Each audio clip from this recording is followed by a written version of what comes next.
Hello दोस्तों, कैसे हैं। Bihar board study group channel में आप लोगों का स्वागत है।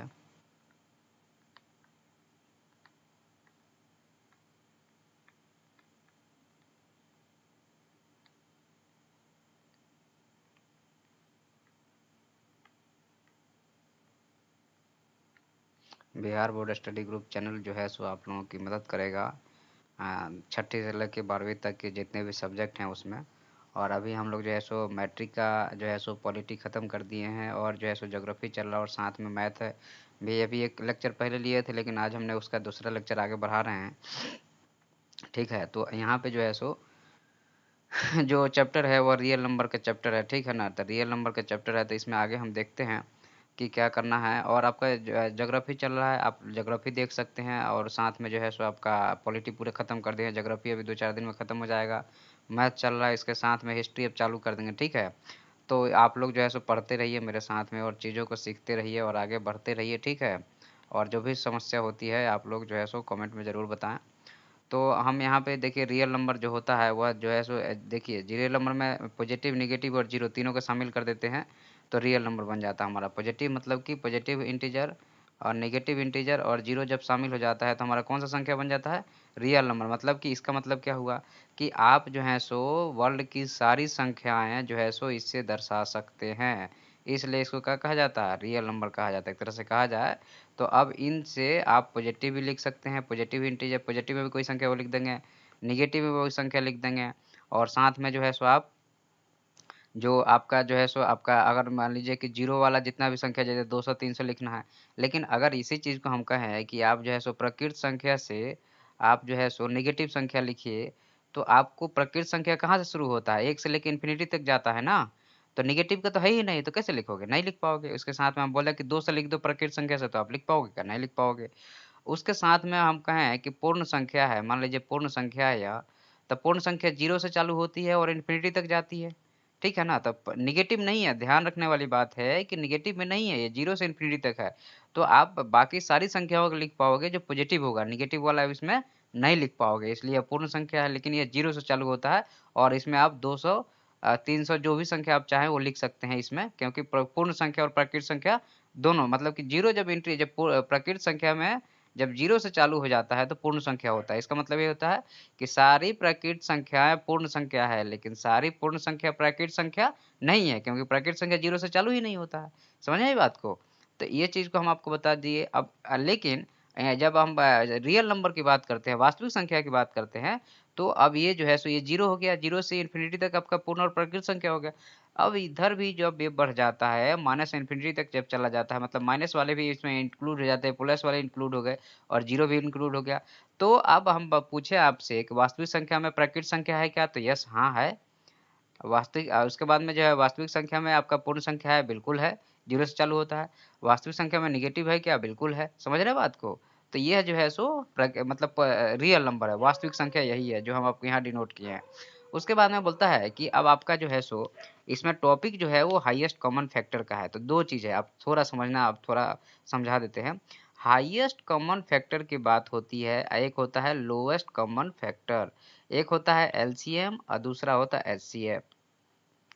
तो देखो हाईएस्ट कॉमन फैक्टर और लोएस्ट कॉमन फैक्टर का मतलब ये हुआ कि अब मान लीजिए कि यह 4 है, तो 4 का हाईएस्ट कॉमन फैक्टर क्या होगा और लोएस्ट कॉमन फैक्टर क्या होगा। तो 4 में वह कौन-सी संख्या सबसे ज़्यादा है जिससे भाग लग सकती है, तो वह 4 ही है ना जी। तो 4 जो है सो 4 का हाईएस्ट कॉमन फैक्टर है। 4 में वह कौन-सी संख्या है जिससे सबसे कम से भाग लग जाएगी, तो 4 में आप 1 से भाग दोगे तो भी लग जाएगी, 4 बार में चला जाएगा ना। तो लोएस्ट कॉमन फैक्टर हो गया वह 1 हो गया और हाईएस्ट कॉमन फैक्टर कितना हो गया, 4 हो गया। समझ रहे हैं बात को। वैसे ही अगर हम आपको एग्जांपल देते हैं कि 10 है, तो 10 का आप हाईएस्ट कॉमन फैक्टर निकालोगे तो आप क्या करोगे, अब ये 10 है तो 10 को आप पहले ऐसे लिखोगे 10। अब एक्चुअल में देखिए 10 का हाईएस्ट कॉमन फैक्टर 10 ही होगा, लोएस्ट 1 होगा। लेकिन अब एक संख्या के साथ में ना अब यहाँ पे होगा कि 10 है सर, अब 20 है। अब इनका जो है सर आप हाईएस्ट कॉमन फैक्टर निकालिए जरा। तो आप वह बड़ी से बड़ी संख्या ढूँढो जिससे 10 में भी भाग लग जाए और 20 में भी भाग लग जाए। तो वह बड़ी से बड़ी संख्या कौन-सी होगी? तो 10 में 10 से भाग देंगे तो चला जाएगा और 10 में 20 से भी भाग देंगे तो चला जाएगा। तो ये जो है सो इसका हाईएस्ट कॉमन फैक्टर कितना हो गया? 10 हो गया। वह छोटी सी संख्या बताओ जो दोनों में भाग लग जाए तो 1 को छोड़ के, तो फिर क्या होगा? 2 हो गया। तो लोएस्ट कॉमन फैक्टर 2 हो गया और हाईएस्ट कॉमन फैक्टर कितना हो गया? 10 हो गया। समझ रहे बात को? तो ये जो है सो इसका फ़र्क है। इसको मतलब समझना पड़ेगा आपको इस चीज़ को, तभी जाके आप समझ पाओगे। तो अब आपका जो टॉपिक है वह क्या टॉपिक है? हाईएस्ट कॉमन फैक्टर का टॉपिक है। तो हाईएस्ट कॉमन फैक्टर का टॉपिक है, तो अब जैसे 20 है और 25 है, तो 20 का जो है सो आप अगर ऐसे अगर तोड़ोगे तो 2 इंटू 5 हो जाएगा और 25 का 5 इंटू 5 हो गया। तो इन दोनों में कॉमन क्या है? बड़ा वाला सबसे कॉमन क्या है? तो यही 5 ही है ना, तो इसका हाईएस्ट एचसीएफ कितना हो जाएगा? 5 हो जाएगा। समझ रहे बात को? अच्छा, इन दोनों में सबसे छोटा वाला कौन-सा है? ये 2 सॉरी, ये सबसे छोटा वाला कौन-सा है? तो इन दोनों में सबसे छोटा वाला भी 5 ही है अगर देखा जाए तो। तो लोएस्ट कॉमन फैक्टर भी 5 ही होगा। इस चीज़ को भी ध्यान रखना है आपको। क्योंकि अब सेम हो सकता है, इसमें कोई दो राय नहीं है। अब हमें जो चुनने के लिए जो हमारे पास अवेलेबल चीज़ होगा उसी में से चुनेंगे ना, कहीं पैदा तो नहीं कर देंगे, समझ रहे बात को? तो अब 20 और 25 का हाईएस्ट कॉमन फैक्टर हम बता चुके हैं आपका 5 है। तो एक तो ये तरीका है कि आप ऐसे मल्टीप्लाई करके निकाल लो, इसमें से जो है सो अलग बाई फॉरगेट कर लो। दूसरा तरीका क्या है कि ऐसे डिवाइड कर दो। 20 में 25 का डिवाइड करोगे एक बार जाएगा, इधर 5 आएगा, इधर वाला 20 यहाँ आ गया और पाँचों का 20 कट गया, तो हाईएस्ट कॉमन फैक्टर कितना हो गया? 5 हो गया। तो या तो इस तरीके से भी निकालो आप जो है सो, या तो ये मल्टीप्लाई वाला ये वाला तरीका यूज़ करो या फिर जो है सो ये वाला तरीका यूज़ करो। रिज़ल्ट क्या आएगा? वही आएगा, ठीक है ना? ये क्लियर हो गया। अब यहाँ पे एक जो आपका इक्वेशन दिया है A is equal to BQ plus R, और जो है सो R का वैल्यू है वो है मतलब कि 0 से लेकर के और b के बराबर तक होगा। अब इसको समझना पड़ेगा। मान लीजिए कि एक 4 संख्या है, दूसरा 5 संख्या मान लो कि 20 है संख्या। तो अब 4 को अगर 20 से मतलब कि 20 में 4 से भाग दोगे तो 5 बार में जाएगा, ये पूरा कट गया। तो अगर हम इस चीज़ को हम इस फॉर्म में लिखना चाहें तो ये हमारा 20 इज इक्वल टू 4 गुणित 5 प्लस 0। अब जो है आपका, अब देखो, अब यहाँ पे है कि जो फैक्टर है, तो एक 4 फैक्टर है, दूसरा 5 फैक्टर है, दूसरा क्या है? इधर r का वैल्यू क्या हो गया? 0 हो गया। अब b का वैल्यू 0 से बड़ा होगा और कहाँ तक जाएगा? r से 0 से बड़ा होगा, r का मतलब r का वैल्यू जो होगा, मतलब ये जो है सो जिसका जो है सो जो शेष होगा उसका वैल्यू जो है सो 0 से b के बराबर का ही होगा, ठीक है? तो ये चीज़ जो है सो हमारा यहाँ पे प्रूव हो रहा है। उसके बाद में हमने वही चीज़ है कि 15 ले लिया 5 और 3 से, और 20 ले लिए 5 4 प्लस 0 हो गया 17, तो 5 3 2 हो गया, ठीक है? तो मतलब कि a बराबर 15 है, b बराबर 5 है, q बराबर 3 है और r बराबर क्या है? 0 है। इस ये एक मतलब रैंडम संख्या है, एक रैंडम इक्वेशन है, इससे घबराने की बिल्कुल ज़रूरत नहीं है कि अचानक से कहाँ से टपक गया। ये है, इससे कोई घबराने की ज़रूरत नहीं है। हम लोग जो अपना विधि है, एक से एक विधि है, अपन उसी से काम करेंगे। अब इसके बाद में यूक्लिड विभाजन प्रमेय का क्या है?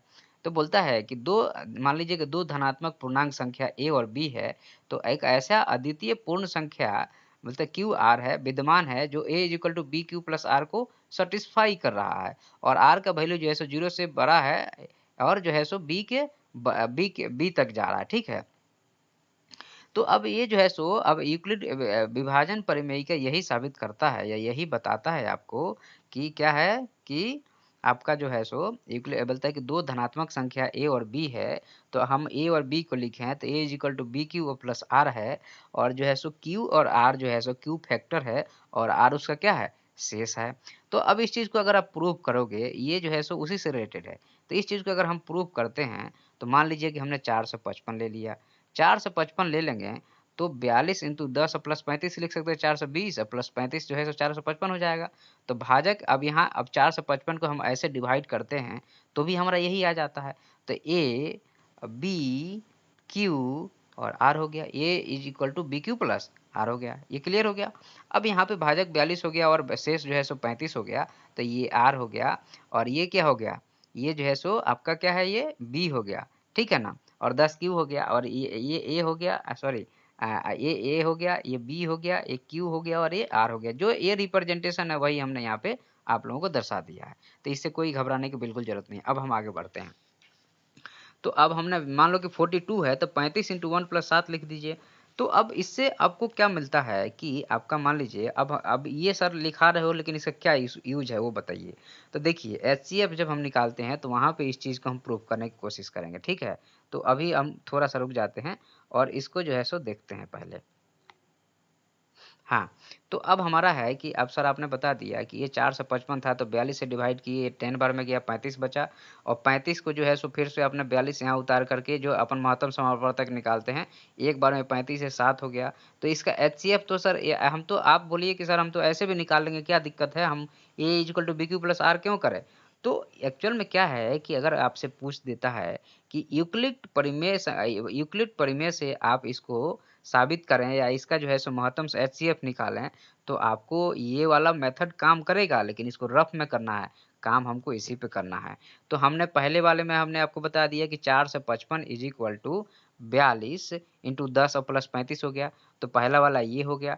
फिर दूसरे वाले में अब हम करेंगे, अब हमारा क्या है यहाँ पे, अब ये जो है सो हमारा अब यहाँ पे 42 आ गया, तो फिर हम लिखेंगे 42 इज इक्वल टू 35 इंटू 1 और प्लस 7। फिर हमने यहाँ पे आ गए, अब इसको थोड़ा छोटा करके आपको बता दे रहे हैं ताकि ये क्लियर हो जाए। तो अब देखो, अब पहले वाले में आप सर आपने बोला था कि ये 4 से 55 संख्या था, तो 4 से 55 को हमको यूक्लिड प्रमेय से करना है, तो हम अपने नॉर्मल भाग वाली विधि से कर लेंगे और ये लिखने में हमें आसानी हो जाएगी। तो आपका जो है सो 4 से 55 is equal to 42 into 10 plus 35 हो गया और 42 इज इक्वल टू जो हो गया 35 इंटू 1 प्लस 7 हो गया और 35 इज इक्वल टू 7 इंटू 5। अब ये आर में क्या है, अब तो कट गया ना, तो 0 हो गया। अब इसी चीज़ को अब यहाँ पे लिखा हुआ है कि 4 से 55 इक्वल टू 42 इंटू 10 प्लस 35 हो गया। अब यहाँ पे फिर अब यहाँ पे आ गया है 42 आ गया है ये वाला, तब 42 is equal to 35 into 1 plus 7 हो गया। तो अब हम यूक्लिड प्रमेय से अगर आप कहोगे सर कि सर यूक्लिड प्रमेय से बताइए, तो हम बोलेंगे ठीक है, 4 से 55 इज इक्वल टू 42 इंटू 10 अब प्लस 35 हो गया। फिर हम आगे बढ़ गए कि सर अब ये हमारा ये 42 हो गया, तो 42 इज इक्वल टू 35 इंटू 1 अब प्लस 7 हो गया। फिर अब जो है सो अब हमारा जो है सो अब बच गया 35, तो 35 इज इक्वल टू 7 इंटू 5 अब प्लस 0 हो गया। तो अब हमारा जो है सो एल सी इसका जो एच सी एफ जो होगा यही 7 हो गया। क्या हो गया? यही 7 हो गया, क्योंकि अब यहाँ पे जैसे ही यहाँ पे 0 आएगा, मतलब कि हमें इसके नीचे नहीं जाना, हमको अब इसके नीचे जाना नहीं है। हमारा एच सी एफ जो है 7 हो गया। क्या हो गया? 7 हो गया। और ये किससे हुआ? यूक्लिड प्रमेय से हुआ। अब इसको पहले हमें क्या करना है, रफ में फटाफट इसको कर लेना है, और फिर इसको देख के हमें इक्वेशन बना देना है, बात खत्म हो गई। C equal to D Q plus are है, कोई दिक्कत नहीं, वही चीज़ है। आर इजकल टू जीरो है, मतलब सी इजकल टू आर जब जीरो होगा तो सी डी क्यू के बराबर ही होगा ना। अब हमसे बड़ा संख्या ले लिया, जैसे 4052 अब 12576 का एच सी एफ निकालिए यूक्लिड प्रमेय से। तो हम लोग ठीक है सर, कोई बात नहीं है, हम क्या करेंगे, सीधा फट से अपना जो है सो मेथड लगा देंगे। अपना मेथड क्या लगाएंगे यहाँ पे, तो अपना मेथड ये लगा दिए कि जो है सो 4052 यहाँ कर दिए और इसको डिवीजन करते चले गए, 3 बार में गया और फिर जो है एकदम फाइनल हम यहाँ पे इसका एच सी एफ 4 आ गया। उसके बाद हम क्या करेंगे, अब इस इक्वेशन को लिखेंगे 12576 इज इक्वल टू 4052 इंटू 3 अब प्लस 420 ये वाला। फिर जो है सो अब ये वाला 4052 is equal to 420 into 9 plus 272 हमने लिख दिया। फिर जो है सो हमने क्या किया, अब जो है सो अब हमारा जो बचा 420, अब हमारा यहाँ पे कितना आ गया, 420 आ गया। इसको अब पहले लिखेंगे, यही इसी को डिवाइड करना, तो इसको पहले जो डिवाइड करे उसके पहले, ये डिवाइड कर रही है पहले, ये डिवाइड कर रही है पहले, इस चीज़ का बस ध्यान रखना है। तो 420 is equal to 272 into 1 plus 148। उसके बाद फिर जो है सो आपका इधर हो गया, आपका ये 148 हो गया, तो 148 इक्वल टू 124 इंटू 1 प्लस 24 हो गया। ये डिवीजन करते चले जाएंगे, ये तो आप लोगों का आता ही होगा, नहीं आता होगा तो कमेंट में बताना, हम बता देंगे, ठीक है। तो ये आप लोगों का आता होगा, तो ये करते चले जाइए और यूक्लिड प्रमेय में इसको कन्वर्ट करते चले जाइए और फाइनली जो है सो आपका आंसर जो है सो कितना आ जाएगा, 4 आ जाएगा। तो चाहे आप जो है सो अब यहाँ पे क्या है कि जो है कि यहाँ से आपको जो है सो इस विधि से इसमें ट्रांसफर कर लेना है बस। नहीं तो अगर आप ऐसे रैंडम करने चलोगे, अब देखो हमने कहाँ स्टॉप हुआ, जहाँ पे हमारा पूरा क्या हो गया, यहाँ पे 0 आ गया, मतलब आर का वैल्यू 0 आ गया, तो वही जो होगा, वही उसमें से जो छोटा होगा वही उसका क्या होगा, एचसीएफ होगा। ये क्लियर हो गया। उसके बाद हम आगे बढ़ते हैं। तो अब हमारा जो है सो अब इसी चीज़ को देखो, अब यहाँ पे जो है हम अगर कहें कि आपका जो है सो यहाँ पे एच सी एफ 24, ये 24 हो गया, 4 हो गया, इज इक्वल टू 124 और 24 हो गया, इज इक्वल टू 272 और 420 हो गया, इज इक्वल टू जो ऐसे ही मतलब जितना भी है ये सब का एच सी एफ कितना है, 4 ही है। इस चीज़ को ध्यान रखना, गांठ बांध के रखना, ठीक है। उसके बाद में जो है सो आपका जो है सो अब दूसरा क्वेश्चन ये है कि यहाँ पूछता है कि प्रत्येक धनात्मक पूर्णांक सम संख्या टू क्यू के रूप में होता है, यह साबित करिए। तो हम क्या करेंगे, कुछ नहीं है, प्रत्येक धनात्मक पूर्णांक 2q के रूप में होता है, बिल्कुल सही है। तो बोलेंगे सर आप साबित कैसे करेंगे, हमने बिल्कुल सही है, आप क्या करो q का वैल्यू 0 1 2 3 4 5 रख दो, कोई दिक्कत नहीं है।